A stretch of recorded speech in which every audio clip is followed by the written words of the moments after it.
creating content is a heavier workload than being on an oil rig or digging ditches or being a carpenter. 100%. Well, welcome back, everyone. Today I am joined by the one, the only, Darren Doane. Thank you. It's great to be here. Is this like right here the whole it's time? right there. So quick introduction on you. You didn't go to college. I did not go to college. And then you wanted to be a comic book artist. Yes. That didn't work out, so Right. you decided to pick up a camera. Yep. Always had a camera, but I was like, well, I'll do this. This seems like the next best step. Yeah. You filmed over 15 full-length feature films. Yes. Thank you for reminding me. And over 400 music videos for bands such as Jason Mraz, Blink-182, the Zac Brown Band, and many, many more. Yes, probably over 1,000. But when that was written, it was like 500 or 400. Yeah. I stopped counting it a decade ago. Yes. So as you should at some point. It's probably close to 1,000. Yeah. And then you founded and have run the Doane Creative Agency, DCA, for the past 34 and a half years. Which is probably the most uncreative thing to call your creative agency, right? Well, you originally called it Find Your Calling, correct? Well, no. Well, that was working with your father, actually. Okay. Yeah, and so we were doing some stuff over there when I was kind of doing a little more this idea of doing agency work, but then I was like, I should probably eventually just call it my name. And I was never good at business names. I'd always try to find a cool name. Yeah. I think at some point I had like Film Corps. I think we had Royal Films at one point. We had a bunch of different names, and people would always just say Doane's Company. So like no matter how cool of a name I thought I came up with, which I didn't even realize was actually probably the beginning of like, what is brand? Like it didn't matter what I called it. Everyone was like, what is that? Oh, Doane's Company. And so eventually when I sort of rethought kind of what I was doing 5-6 years ago, I was like, I should probably just stick with Doane. Just stick with my name. People, not even because I like it. Not even because I like it, right? It just seemed a very utilitarian. Everyone knows it already. Yes, so Doane. And I was never like Darren. I was never Darren. Yeah.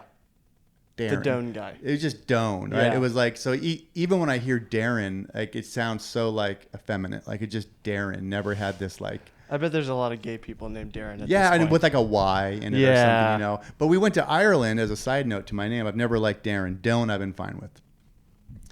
And we got to Ireland and I ordered a coffee and she asked for my name and I said Darren and she said Dadden, you got it or something. And I was like, Dadden? I like that more. I was like, and turns out it is Irish. Okay. And I was like, oh my whole like Dadden sound like I was like, I've been saying Darren, you know, Darren. Like, but then when I heard Dadden, I was like, I missed my whole identity. Yeah. I was like, that actually sounds good. I should have lived in Ireland. Yeah, I should have just been Dadden. Yeah. So and on top of all of that, you're husband and father. I am. Yes. Yes. Which is most important. I think so.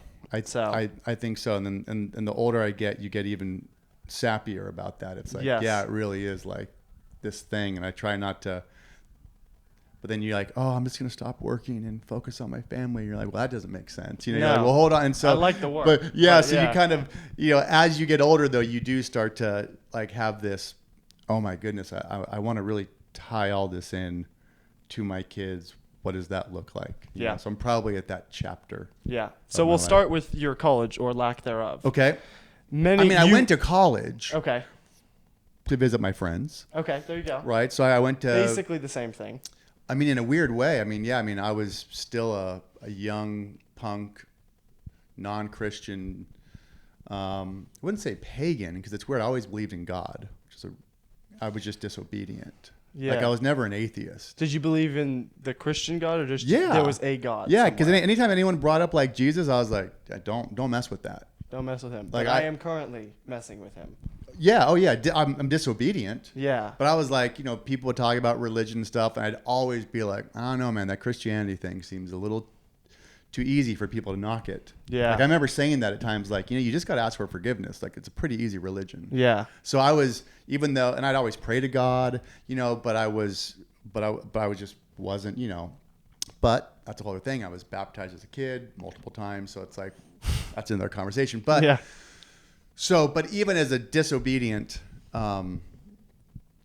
person, I knew visiting my friends in college, I'm like, they're literally just drinking, doing drugs, having sex, and creating this weird high-level performance of how do you drink all night and still show up for class and get an A. Yeah. And so I'm visiting my friends at USC and UCLA and ASU and UCSB. I mean, I'm going to all the maybe best the colleges worst to visit. places for that sort of event. Absolutely. Yeah. I mean, maybe, but I don't know, I mean, I think, I don't know, was there a more prestigious place where they weren't doing that, in 1990? I don't think so. Yeah, probably not. But I was watching that and feeling very like inadequate, like, wow, all my friends are going to college. But then I get there and hang out with them for the weekend. And I was like, they're literally getting blackout drunk. And I didn't drink. So I kind of partied early on in my life, but around like 16, 17, stopped all that stuff.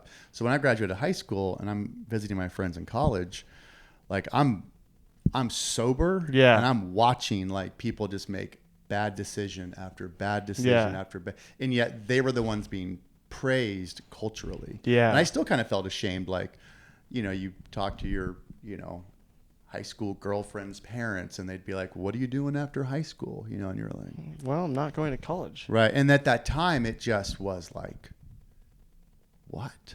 Like, I mean, people looked at you like there was really something wrong. And then when I said, I'm actually going to be a music video director, that even was like, that wasn't even on the, to be an artist in 1990, like that wasn't even on the table. I mean, maybe like, it was like, do you want to be unemployed? Because like I could get you there faster. Yes. But there was just this look they would give you. And, unless you were doing like fashion design, like maybe like that was kind of like the only acceptable artist thing to do. Yeah. Yeah. And you better be a girl.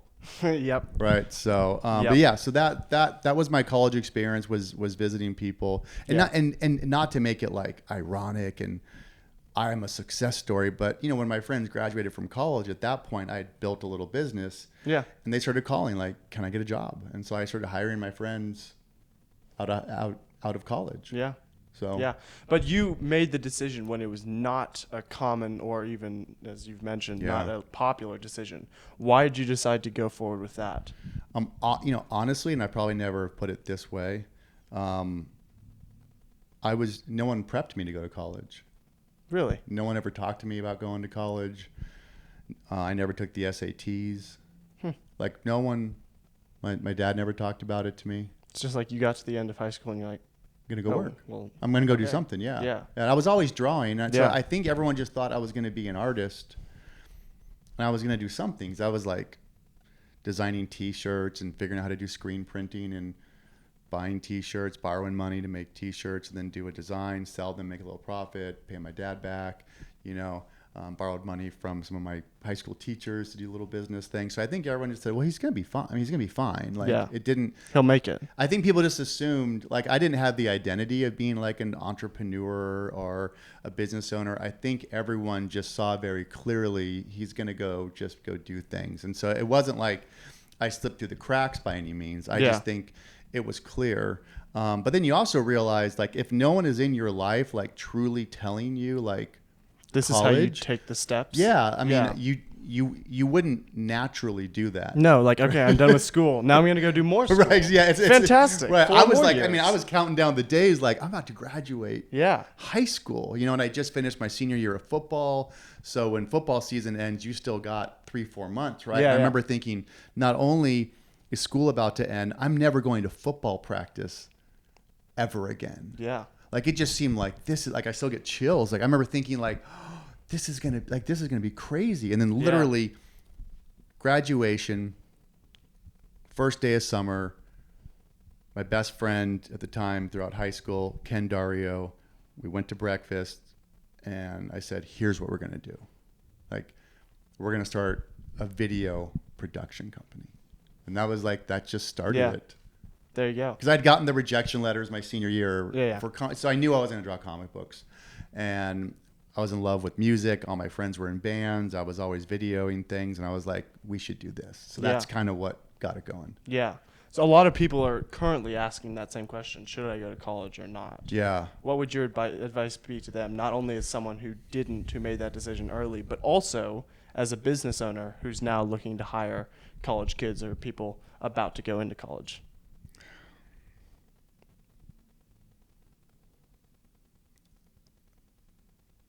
I would, in a weird way, I don't know if I'm even the right person to ask. Because every time I have talked about it, I would say this. I believe every person should be looking for, and hopefully this kind of answers the question, every person should be looking for the best opportunities in life that lead to real world skills that are valued. So, And if college is what takes you there, 100%. then go to college. 100%, right? Yeah. So, but what I think is missing is this question of what does an opportunity look like? To me, I think that's like the thing I'm trying to really work through with younger people, even work through for myself, but now with my kids getting older, is saying that I really believe opportunity. Some people look for money. Mm-hmm. I think opportunity really is this.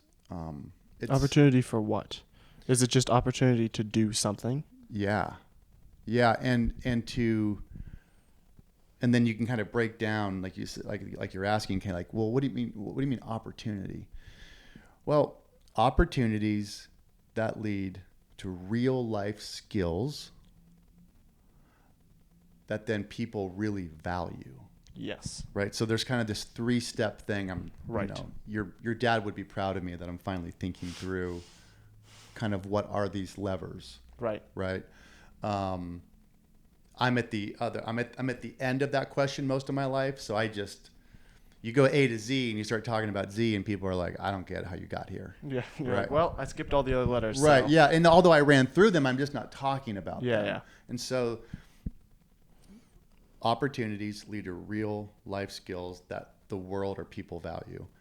But I think one example would be that if you walked into a bagel store, right, a bagel shop, and the owner was like, for some reason, hey, would you like to spend a day seeing how this whole place works? You're standing in front of a person who has knowledge that you don't. Yeah. And at that moment, he's the most qualified and educated person in a particular area that you know nothing about. That to me is like, you call everyone that you have plans with and you say, hey, I gotta cancel.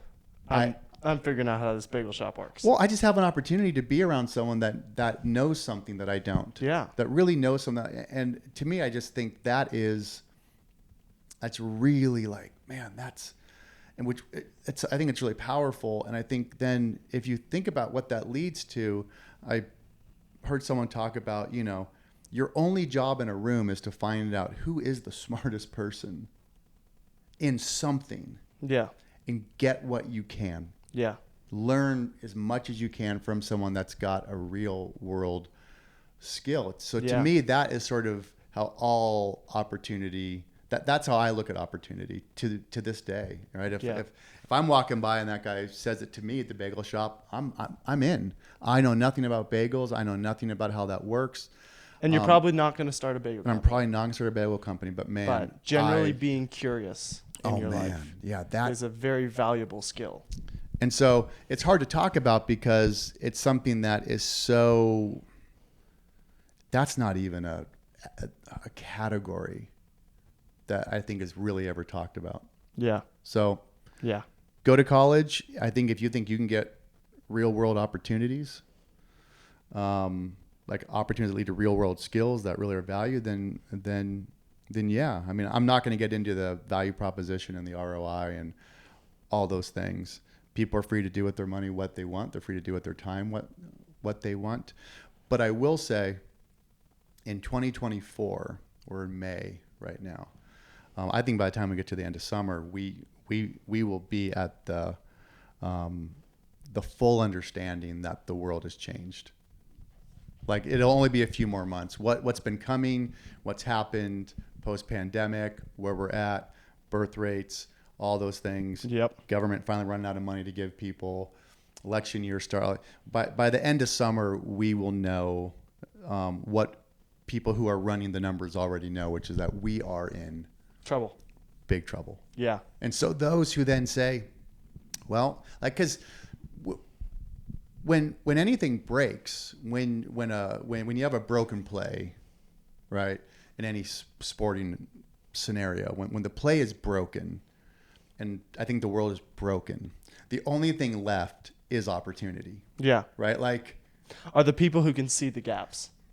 It's broken, right? Yeah. It's now broken. And so to me, that's, again, I get chills because I love playing that game. Now, the world has not been kind to a person like me who wants to always play in a broken play. So that's why I can have this punk rock, alternative, contrarian potential take of how people view me. Yeah. I like a broken play. Because the world doesn't like a broken No, yeah, right. And so people who do are foreign. Yes. You don't like that. Yeah.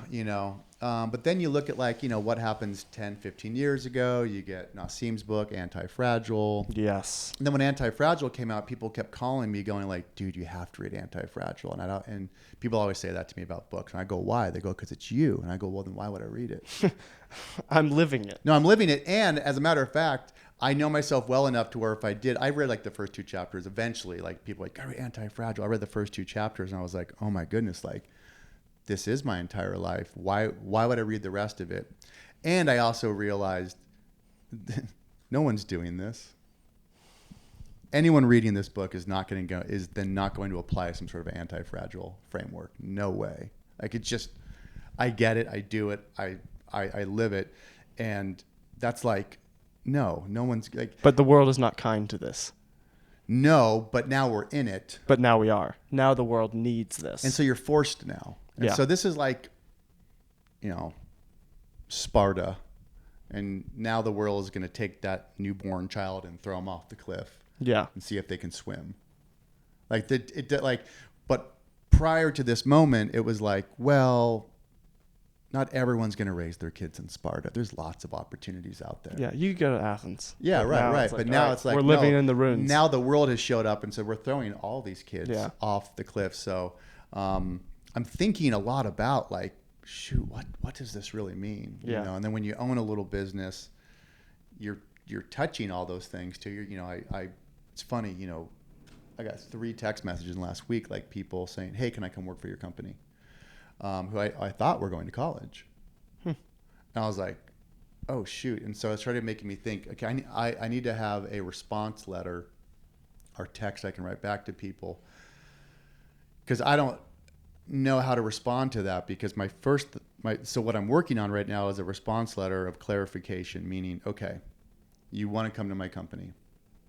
Are you just looking for a job? Meaning do you just need money? Okay. Which is understandable. Yeah. Right. Are you looking for an opportunity? Right. You want to learn. Yes. And if you want to learn, then you should pay me. Yep. Or if you're saying, well, I want to learn, I don't want to pay you. So how do I get an education from you? Is there a trade of some sort? Thing called YouTube. Well, but I think we're also finding that a generation that's grown up with YouTube has reached their ceiling as far as particular skills, right? So maybe they have learned how to edit. Maybe YouTube got them proficient on Adobe Premiere, right, or Photoshop. But they're saying, now what? Yeah. Right? And I'm saying, okay, so if you have that skill, are you looking for opportunity with my company? Are you looking for a paycheck? Are you looking for an education? Those are good things to know. Yeah. Right? If someone's like, look, man, I just got to get a job. Right. I'm trying to figure out where people's minds are. Well, no, I want to come there so you can pay me money. And then the question is, well, no, but I'm asking you, what how much value are you bringing to me? I'd like to know. And why should I pay you money? Right. As opposed to the 3 other people. I'm not trying to be a jerk. Asked. Yeah, you just kind of go hey, I love that you're interested. Tell me what value you think you can bring me. And, right. And if someone says, I think I can bring you $80 an hour worth of value, right? And I'm going to ask for 20. Yeah, or 60. Right. Yeah. Right. Okay. That's cool. So I'm trying to have this conversation, but man, it feels foreign. This is not the kind of conversation. I feel like people have just learned arithmetic and then I'm asking algebra questions. So I feel I don't feel good doing it yet. So we'll see where that goes. Yeah. Yeah. We'll move on to your career. Okay. You wanted to become a comic book artist, but then you decided no, this isn't working out. Right. Yeah. The market had spoken. The market had spoken. Do you kind of wish that you had continued trying out comic books? Or are you happy that you decided to give that one up? I think I learned that I just wanted to be organizing something and creating something. And as much as I'd say telling stories, I probably wasn't even that into telling stories. I liked just creating scenarios and scenes. So I probably wasn't a good comic book writer, but I was like, guy walks into a town, and it turns out that he's got some weird power and he loses it and he didn't know he had these powers. And it's not really a story. It's an idea. I just kind of liked ideas. It's a setting. Yeah, right. And so, which is why I think music videos were perfect. Yeah. Right. Yep. So I think I just found that itch got scratched even more so because I was still using all the same ideas and techniques. The only thing that was different was this sort of lonely aspect, which I really enjoyed, of just sitting and creating something and kind of putting music on but then once I started editing my own work, I was doing that. So all that got yes. I think, and people pay me for this one. Yeah, exactly. People actually think I'm kind of good at it, and it was new. I grew up on it. I grew up on this sort of modern day music video, so it was something I felt very fluent in. It is fun to be fluent in something. Right. It's fun to be a professional. Yeah. At something. Yeah, and I knew the references. I knew the lingo. I knew the first music video to drop on MTV. I grew up on MTV. I watched every music video. I knew how to start filming and edit. And it's like I was like, it's great to have a grasp of something that you didn't feel like you were faking. Yeah. It's nice to have people come to you with genuine questions. Yeah. Because you're the expert. And then, of course, and then you find a community where other people are talking about it. Right. And you're sharing a lingo. And, yeah. And, that video you could argue. And it's like, and so I just found between that and music, I had the same opinions of music, but I wasn't a musician. So it really was my artistic place to kind of end up. Yeah. And then you moved on to, as you said, music videos. And somewhere along that path you became a Christian. Yeah. Then you started you continued to film for people who are not Christian, they're pagan. Mm-hmm. But you kind of influenced their ideas. Okay, let's not have scantily clad women all over the place. Which thankfully I never had those anyways. Yeah. But later stuff would come up. Because remember back in the day with MTV, you still couldn't, I wasn't doing rap. And I wasn't doing kind of hair metal bands that all had girls. So I never even had that issue. But it did come up, but that's what God does. It did come up eventually later when I became a Christian, and all of a sudden YouTube was now an option. Mm-hmm. And it wasn't MTV standards. You could do whatever you wanted on YouTube. And I was like, I don't think I'm going to be a part of that. Yeah. Many Christians probably would have made the decision at that point to pull the plug on even working with someone who's secular. Why did you choose not to? I think I tried. Okay. I think I tried. I was like, I'm gonna go to seminary and learn all this stuff. Become a pastor. I didn't think about becoming a pastor, but in my mind, I'm like, I want to become a theologian, which was an even worse job, But I remember I thought about that, and so in one sense, I think I kind of tried, but then I was like, well, wait a minute, what am I gonna do for a living?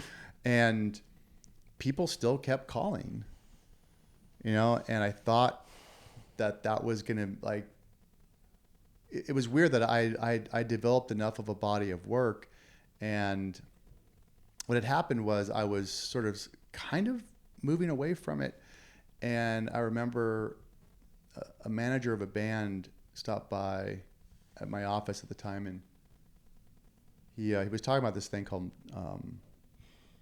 MySpace, and just was kind of going in one ear and out the other, and I wasn't understanding what he was talking about. He said, yeah, we had a show get canceled. We were in North Carolina, show got canceled, or at this venue, got flooded or something, and we're almost done. It was kind of like he was about to walk out, and he's like, anyways, I'll tell you the story later, but anyways, but we put a post up on MySpace, and a guy said, oh, I've got a barn. You guys can come and play. It's got power, everything, all that. He's like, and the club we were going to play was for like 300 people. And this kid said, I got a barn, and and 2,000 people showed up to the Barnes show, and he was Wow. leaving, and he's like, I'll tell you about it later. And I was like, okay. I said, wait. Tell me about it now. Wait, what'd you just say? Like, what are you talking about? What do you mean, the internet and MySpace? What is the thing? And he goes, yeah, there's a thing called MySpace. And I was like, and you just typed something, and 2,000 people showed up. And someone offered his barn. Yeah, for you. free. There was no cost, all this stuff. And I Yeah. was like, and he left. I sat down, went online, found MySpace. What is this thing? Built a profile. I was like, okay, what do? I direct music videos, and I wrote 20 bands in my bio. Okay. Went home, came back the next day, turned the computer on. There was hundreds of messages from kids. Hundreds. Dude, you're my idol. I'm doing film because of you. Will you make a music video for my band? Will you, like, I grew up on your music videos. And I was like, what just happened? Like, what just happened? Hey, will you come speak at my UCLA film? I'm head of the UCLA film. I'm graduating this year. Will you come and be the guest speaker? Will you be and I was like, what just, the whole world, I was like, what just happened? Yeah. And I never forgot that moment, because that moment was When you got hooked. when I knew that, well, I was having my first taste of pattern recognition of the world changing and what opportunity looked like if you weren't a snob, a cultural snob. Yeah. And so that actually was like, then all of a sudden I was trying to I had left music videos in some sense, was sort of doing more commercials and shot some feature films, but then all of a sudden that MySpace moment was, wait, there's a whole world out there that I didn't realize I was a commodity. An extremely powerful world. Like, it was just like in record labels and people, and they were finding me. And I was like, every morning I would look and I'd be like, people are looking for me. Yeah. And so the world opened up. Yeah, it was fully accessible, like every kid. It wasn't like I need to find a record label that has already signed a band, and then they will tell the band, you should work with Darren Doane, and then that's how I'm going to get. It was like, now that was the first taste of what it looked like with no gatekeepers. Right. You didn't go to people came to you. That was it's hard to explain. I mean, it's hard to explain if you just woke up one day. It would be like if I woke up one day and someone said, hey, in Sweden, you are an attractive man.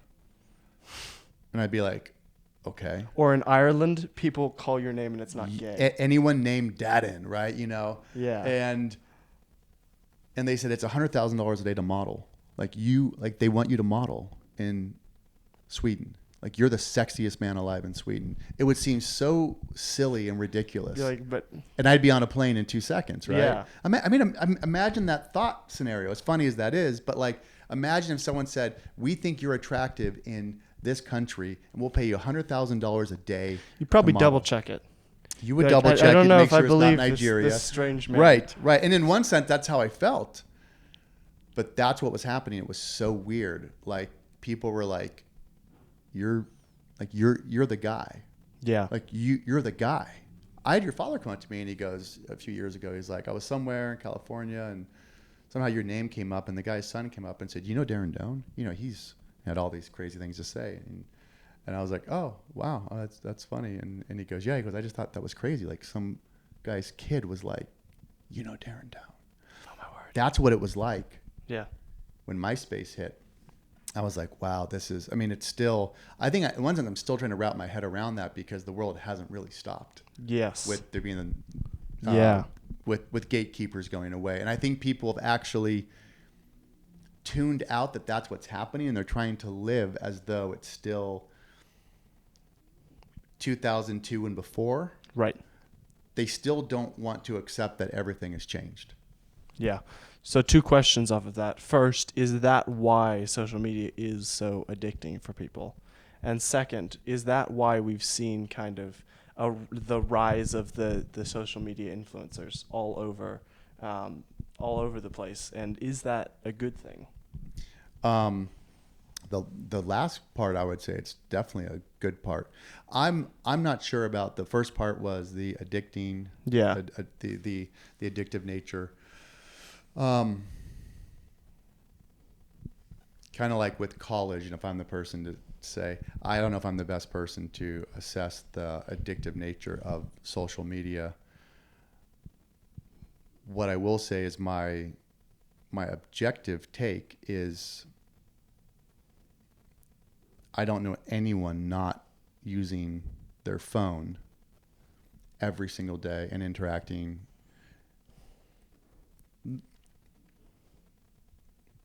I'm not concerned with social media because I don't believe that social media is anything other than the internet. So to say, are people addicted to social media? I think in my mind, when people phrase something like that, I say to myself, you're just accusing them of being addicted to the internet. Yep. So that's the category I have. Right. People have always wasted their time. Yes. So I'm not, it's like, well, in one way or another. Yeah. It's easier now. Right. I think having a sideband with some dudes in your life is the biggest waste of time on the planet. Like, I find nothing more pathetic than dudes that have like guys they go jam with as like adults. Like, I think it's the most pathetic, embarrassing thing. Like that's my take. Yep. Nobody should care about that. I find that the most embarrassing, weakest form of a man's time is to say, do you play bass? I play guitar. We should jam. And like have a little like side band. Like it's the grossest thing to me on the planet. Why? Is just you hate? No, I just think like that's like, you really have nothing else to do. Then just hey, like your life is so your life is so together. The time with your wife, the time with your kids, your business, you got plenty of money. You got plenty of stuff covered. Your wife's love tank is full. Your kids' tanks are full. Like, they're so full that you need a little you time to just jam with your buddies. Rarely. Shockingly, these people often don't have their lives in order. But here's the thing. Why would anyone care about my thought on that? But, so I see people waste their time. So I have opinions on people wasting their time. The difference being that an understanding of the internet and an understanding of social media and that device in your hand, I believe will be way more beneficial to the entire world than dudes who want to have a little jam band. And so Right. What I see people doing and learning and accessing, and I don't think we've even entered into what apps are actually doing and what's going to happen. And now a 5-6-year-old picking up an app in the next 5-6 years, what they're going to develop, what's that going to lead to, and how that's going to help the world or help people or create opportunity. So I just see that. I think this phone and social media for the time being are the lanes by which people are using the internet is going to be far more beneficial than somehow people learning to play Black Sabbath songs on the guitar and then jamming with buddies and having a beer. So I see way more coming out of this. So that's my thing on the addiction part. Is social media a good thing? I don't know a human on the planet that is not engaged in getting information or being entertained or being educated every single day through those platforms. Right. So I'm all about it. Yeah. Why are companies so hesitant with that in mind, to go forward and promote and put stuff out on social media? Because it's hard. It's the hardest job today on the planet. It's very difficult. It's very scary. Maybe someone on an oil rig would have something to say about that. No, it's way harder than that. Really? Oh yeah. Why? Because it is. It's a much harder skill set, which is why there's less people that can do it. There's less people that can create content continually than there are, because of the work and the demand, not just the skill set per se. Than there are people that can go on oil rigs. It's a more specialized. And it's hard. It's not just specialized. It's hard. It is the hardest thing as of today on the planet to do. And so it will break the strongest of people. And so you can take a person and teach them to dig ditches. You can take a person, as a matter of fact, and that's actually that's more of a, people talk about, where there's these endorphin hits being on social media. Now, you want to talk about endorphins? How about dig ditches all day? When you're done, man, you feel good. Like, man, I did work. I mean, you work on that oil rig, the right dude. He's like, man, to create every day, it's now asking you not to just use brute force. Right. You have to use brute force. You have to be thoughtful. You have to understand rhetoric. You have to understand images. You have to understand platforms, communications. Yeah. It destroys the most creative people. Right. And I know people in the construction industry who are doing social media now, and they're like, I'd rather swing this hammer all day long than try to make content. Yeah. It is. So I'm very sympathetic. This is a new skill set and requirement that didn't exist 5-10 years ago. So it is very daunting. Yeah. And very how does daunting. the Doane Creative Agency help with people? Help with that terrifying nature of this brand new world? By approaching it from a philosophical sort of, using my love of apologetics and philosophy to say, okay, it's not just a utilitarian thing we're trying to do. Imagine if you're trying to do some fasting, and you say, I'm going to do some fasting. Or let's say you're like, I'm going to work out because I need to lose 20 pounds. Right. Okay. And you just start not eating and going to the gym. You're basically burning yourself out. Yeah. Because you just want to lose some weight. But you say, well, hold on. We have to give it, as your dad would say, we've got to give it a why. Well, I would like to possibly live longer. I would like to not have diabetes. Right. And I want to keep up with my kids. I want to go with my kids. You start getting your mind wrapped around the 10 reasons why you want to lose weight. Right. And now all of a sudden, when that hunger kicks in, you have a why. You have a why. Right. For my kids. Why am I in pain right now? For my kids, for my wife, health, to be there, my grandkids. And now the distinct thing you're doing is connected. And that's really powerful. And so what we do at the Doane Creative Agency is first say, look, we need to help you understand that you're dying as a business. You may not think you're dying, but you're dying. And I'm here to give you the diagnosis. You're dying. And every day there are 1 billion micro entities in the world now slowly eating at your bottom line because they don't have to do it at the level you have to do it. So if you're selling sneakers, well, or t-shirts or chocolate at your Hershey's, there's a couple million people out there making little organic boutique chocolates. And Yep. they only need to make 80 grand a year, but they're eating away at your bottom line. And now there's 10 people. Now there's 100, there's 1,000. And you're slowly wondering, I wonder why our sales are going down. But slowly. Yeah. Man.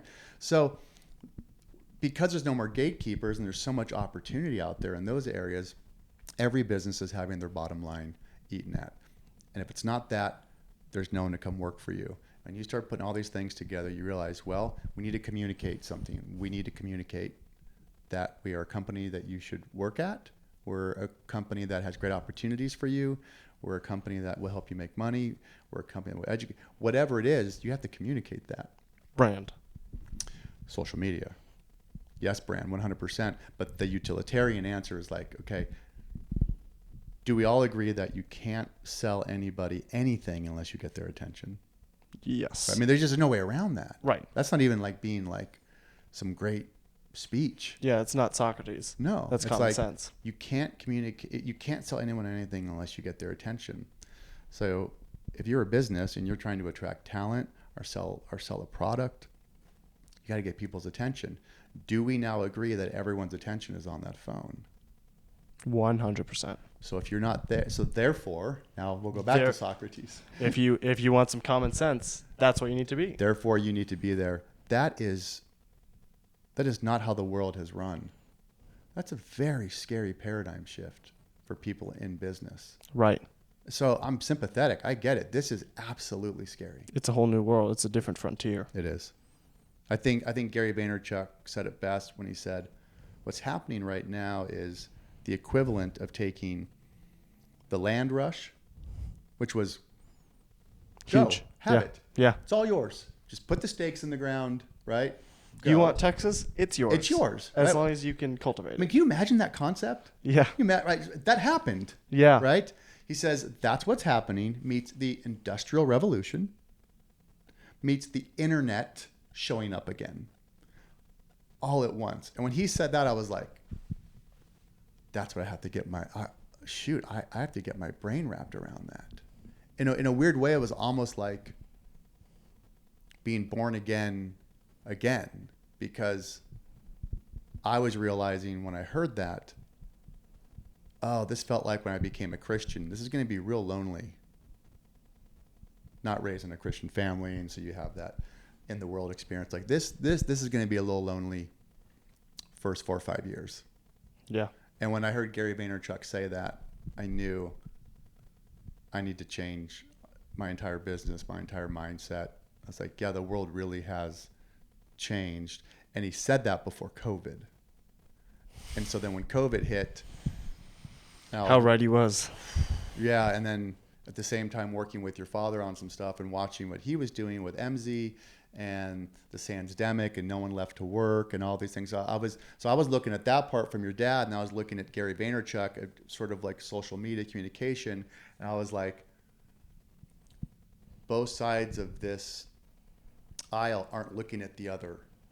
And so I was looking at the Sandsdemic going, okay, the only way they're going to get out of this is by then creating brand and fighting for whoever is left. You have to have an employment brand. Right. Right. Because there are like way less. There are like 50 people for every 100 companies that want people. Yeah, I mean, the numbers are staggering, Yeah. right? And then it's like, so you're telling me the deciding factor is who's going to be the coolest? Yep. Yeah. Basically. Yeah, and you're like, but see, companies never had to be cool. No. That was never. It was an opportunity. It was an opportunity for a good job. Right. Well, if everyone's offering a good job, Then which good job do you take? so this is what I mean by this is why I'm sympathetic. I understand why people don't want to get into social media, because you've just told all the dorks they have to present themselves as being cool. Because the majority of us are dorks, Right. including myself. And so this idea that I have to somehow present myself and my brand and how do I do? Why am I moving my shoulders? I'm a dork. Okay. Which is why I love influencers, because that's one thing we didn't touch. But the influencer culture, it tells you how far off we are in understanding that the world has changed, because people make fun of it. Like, influencer is a term, like you may as well say stripper. Yeah. Right. It's a derogatory. Like, Right. You're an influencer. Right. Like, seriously, could you be doing something to help society? Right.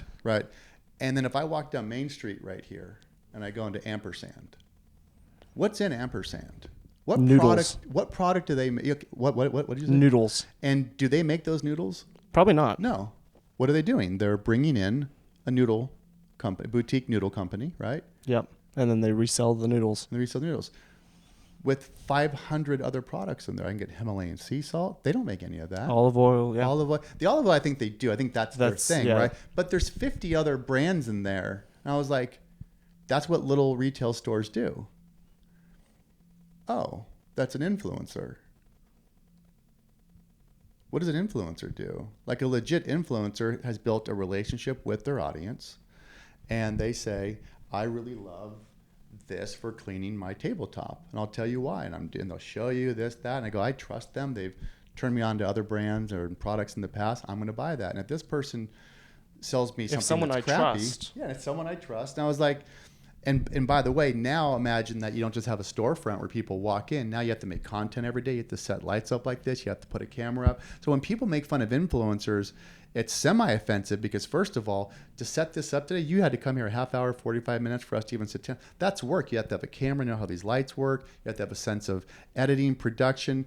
Like, oh yeah, that's something we should just belittle on people, that they're an influencer. It just completely misses all the work and the hard work that goes into doing it. So it is hard. I think that circles us back. It is hard to do all this, and the influencer might have the hardest job, and yet society is still mocking the influencer in 2024. And I just go, this is going to be a tough year. Yeah.